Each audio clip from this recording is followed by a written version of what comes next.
Un oiseau. Regarde, il a atterri là. Oh putain. Allez, vole. Oh là. C'est marrant ce qui se passe ici. Vous les reconnaissez, on ne les présente plus. Alain Chabat, Jonathan Cohen, actuellement deux des plus grands acteurs de comédie en France, réunis dans Le Vertige, premier film d'animation de Quentin Dupieux, et œuvre, disons, singulière. J'ai la certitude absolue que le monde dans lequel nous vivons n'est pas réel. Vous jouez dans Le Vertige de Quentin Dupieux. Alain, vous êtes Jacques. Jonathan, vous êtes Bruno.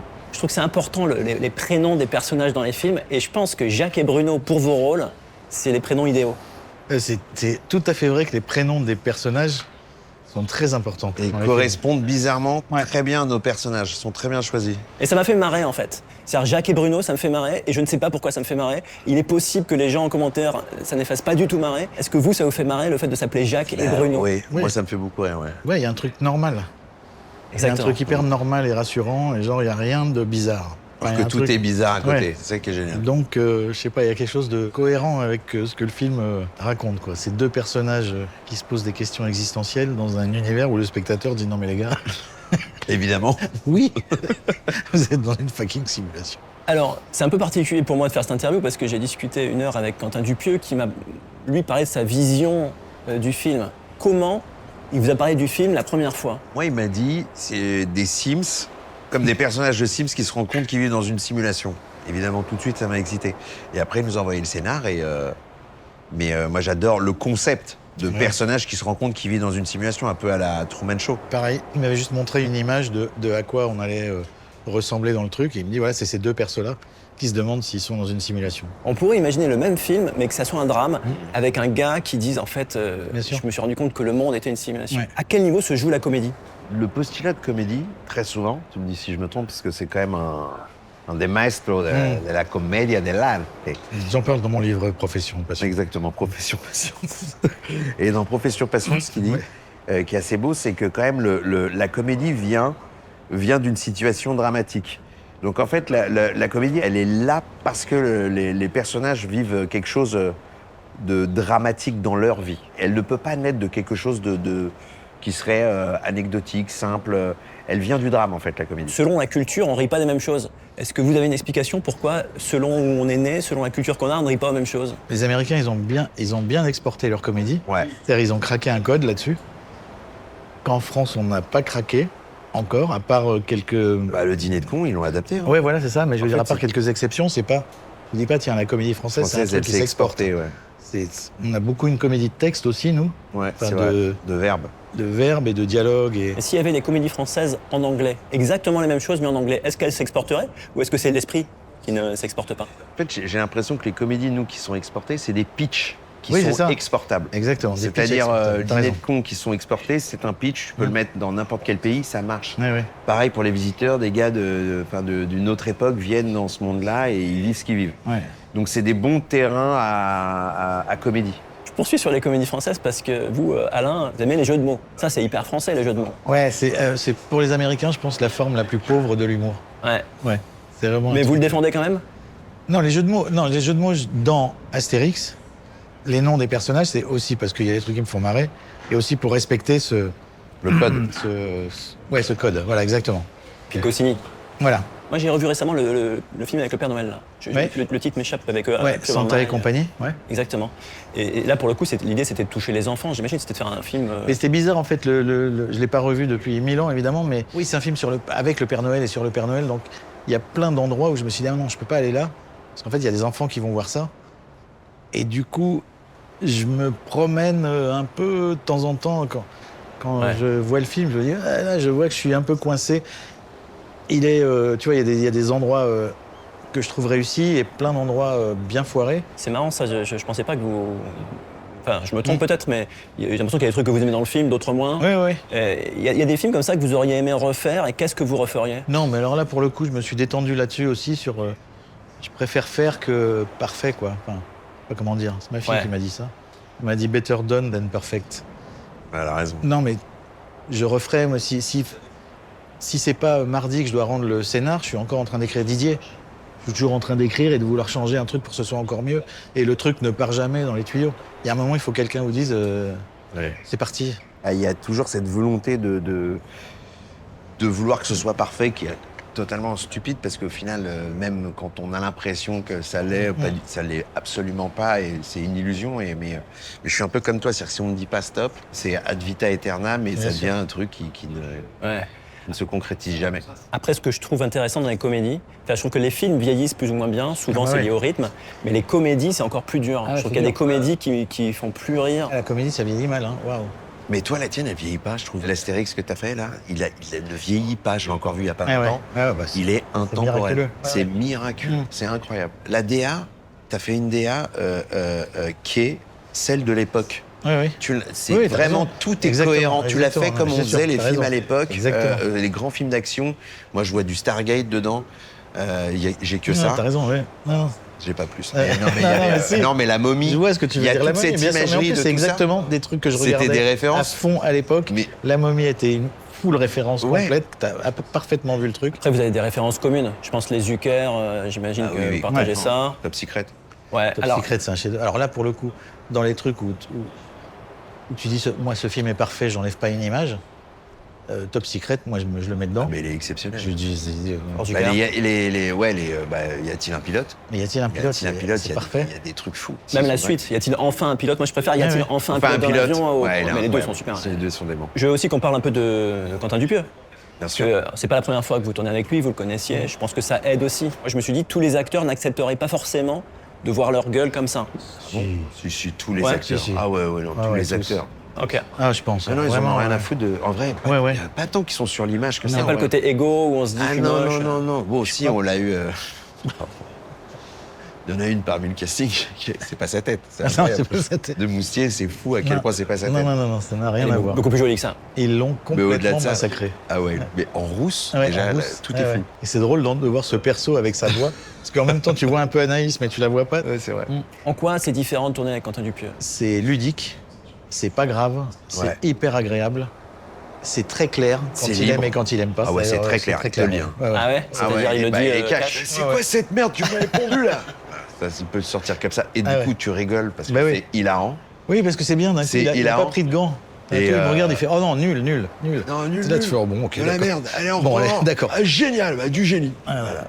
Donc c'est ou mythique ou vraiment. Ouais, c'est ça, c'est mythique, c'est ça son nom. Ouais. C'est super enthousiaste aussi, puis c'est clair.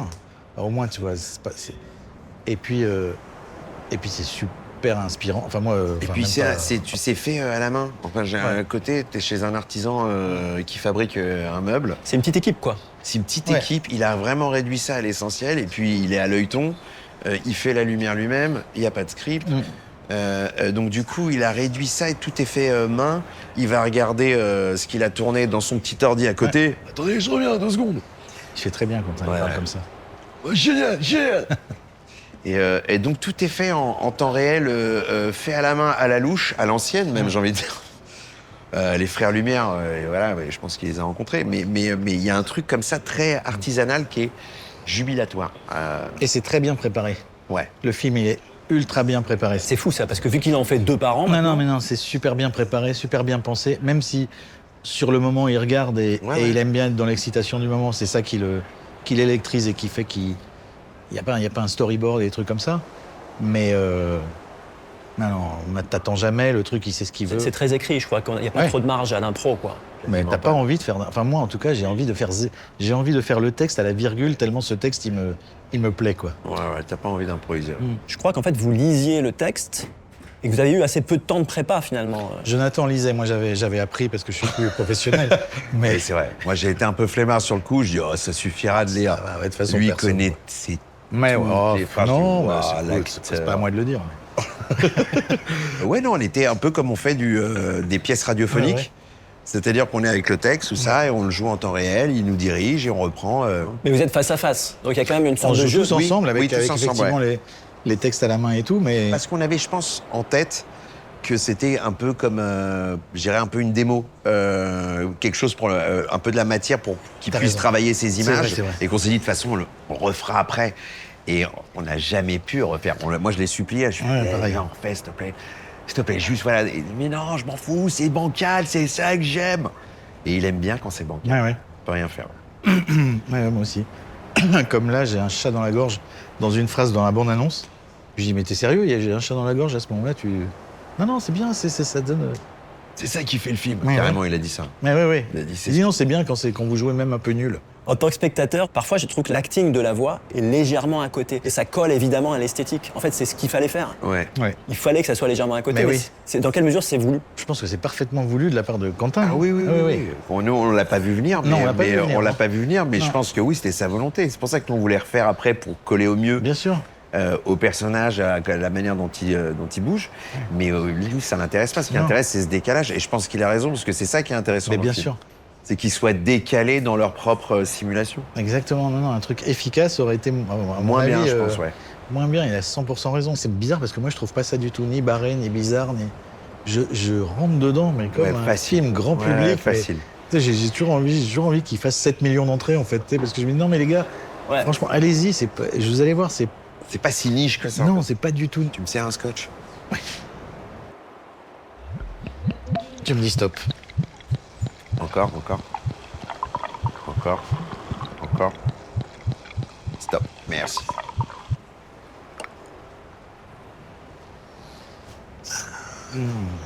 Délicieux. C'est une tâche là. Ah, Dans les films de Quentin Dupieux, souvent on retrouve un peu les acteurs qui reviennent, quoi. Je sais plus, Anaïs de Moustier, on l'a vu plusieurs fois. Tous les deux, vous avez déjà joué avec lui. Est-ce que Oui, ça, plusieurs fois aussi. Ouais, 5 ouais. fois, 6 fois. Incroyable mais vrai. Le premier, c'était Reality. réalité. Et vous en rappelez la première, d'ailleurs, parce que c'est. Ah ouais, mais moi, ça m'avait. C'est un super film. C'est un truc qui m'avait aussi. Oui, il m'a fait mal au cerveau, ce film. Hein. Ouais. Ah, il y a des ponts avec le vertige en vrai. Et je me souviens qu'on tournait, je sais plus où, une scène de rêve d'ailleurs. Une scène de rêve. Et je devais la jouer un peu genre rêve, tu vois. Horrible. la pire option, quoi. Et il s'arrête et il fait ah non, nul, Julie Lescaut. Je fais ok, très bien. Donc à chier, ouais, à chier. Non, pas par là. Mais en fait, au bout d'un moment, tu te dis, il parle lui en se disant, on est dans la mauvaise direction. C'est pas toi qui as fait un truc à chier, on n'est pas sur C'est la pas le bonne. bon endroit. On C'est n'est pas inclus dans au truc, quoi. Pas au bon C'est endroit. inclus dans le problème, quoi.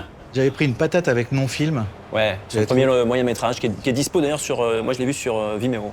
Ok. J'avais trouvé le film dingue. Et en plus, je trouvais que ça jouait hyper bien. Et on s'était rencontrés après. Et puis, et c'est un film qu'il voulait faire depuis un moment quand même, qui a changé plein de fois d'histoire. Enfin, il y avait l'essentiel qui était là, mais à un moment, ça devait se tourner en Corée.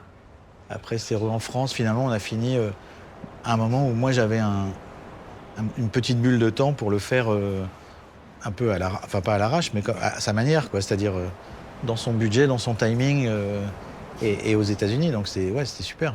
Et sur Dali, c'est particulier aussi. Donc il y a plusieurs personnages qui jouent le même rôle. Moi, je me régale. C'est un. Ah, il est beau, hein. Ouais, j'aime putain, beaucoup je Dali. moi. kiffe. En fait, je devais pas faire Dali, moi, à la base. Je devais faire un autre rôle. Et puis, il y a eu quelqu'un qui s'est désisté à un moment donné pour faire un des rôles de Dali. Donc, j'ai remplacé. J'ai fait un Dali un peu au pied levé. Et c'est génial. En plus, ce qui est super, c'est qu'il te détend très vite. Il te dit pas, hey, c'est pas un biopic sur Dali. Hein. On n'est pas en train de faire sa vie. Là. C'est onirique. C'est un geste sur ce que représente. Donc il te détend. Et pareil, moi, à un moment donné, il me fait hey, c'est pas un pizzaiolo non plus, tu sais, parce que tu pars dans des accents. Eh, ils vendent pas les pizzas, hein. C'est Dali, mon gars. Donc c'est, je sais pas, très vite on est à l'aise, très vite on est bien, très vite on a envie de tout lui donner, très vite on a envie de lâcher prise aussi. Et c'était génial. Moi, ça a été immédiatement génial comme Il n'y a pas de expérience. peur, le fait de se retrouver dans un truc si différent? Ah non, moi, c'est tout ce qui m'attire, moi. C'est justement cette différence-là, c'est ces univers-là, moi, qui m'attirent et qui me font pas peur, au contraire, parce que je pense que ça résonne chez moi, les univers un peu à part, cet endroit un peu artistique, moi, ça résonne très, très fort. Après, il y a quelque chose qui m'intéresse particulièrement par rapport à vous deux, c'est que vous êtes des créateurs, vous écrivez et tout. Et je me suis toujours posé la question, c'est quand on se met au service d'un autre gars qui est quand même une grosse personnalité, hein, Quentin Dupieux, comment on se positionne? Est-ce qu'on arrive à se dire, ok, je suis au service du gars? Ou est-ce qu'on essaie d'apporter sa touche? Avec lui, il n'y a même pas une seconde où ça vient à l'esprit de lui dire quoi que Bah ce ouais, soit. ouais. C'est tellement un univers marqué, tellement un univers clair, c'est tellement son univers qu'en fait, il t'invite. Ouais.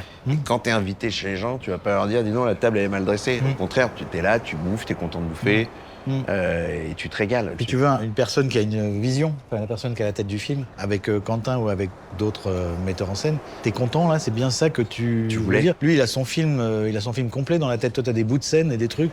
T'as l'impression que ce truc-là est super, sauf que ce truc-là est pas du tout super dans le Non, mais je l'ensemble. me demandais, moi, si on n'a pas envie d'exister, quoi, Non, pas du tout. au-delà Non, de on l'acteur. existe quoi. comme ça.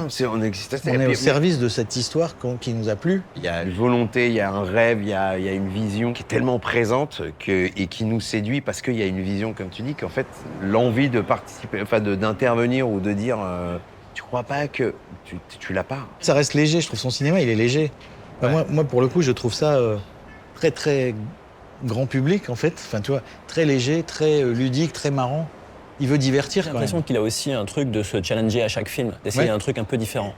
Est-ce que vous, aujourd'hui, vous êtes au top, tous les Top. deux, Et quoi au top Hein du cinéma en France, quelque part dans l'humour Exagère. Non, enfin, lui, oui, c'est le. Mais c'est justement, c'est ça la question. Quand on est au top, qu'est-ce qu'il y a après? De quoi vous avez envie dans votre carrière de cinéma? Déjà, on n'est pas au Déjà, top. on n'est pas au top, c'est ça qui est De faux. toute façon, c'est peu importe, même si tu dis t'es au top, c'est pas ça qui va te donner Ah bah oui. l'idée pour le truc suivant. Ça peut même être fatigant, d'ailleurs, de se dire ça. Enfin, c'est quelle question on se pose? Moi, c'est qu'est-ce que j'ai pas fait, quel truc j'ai pas exploré. Enfin, tu vois, il y a des trucs que je me dis, ça, j'ai déjà un peu fait là.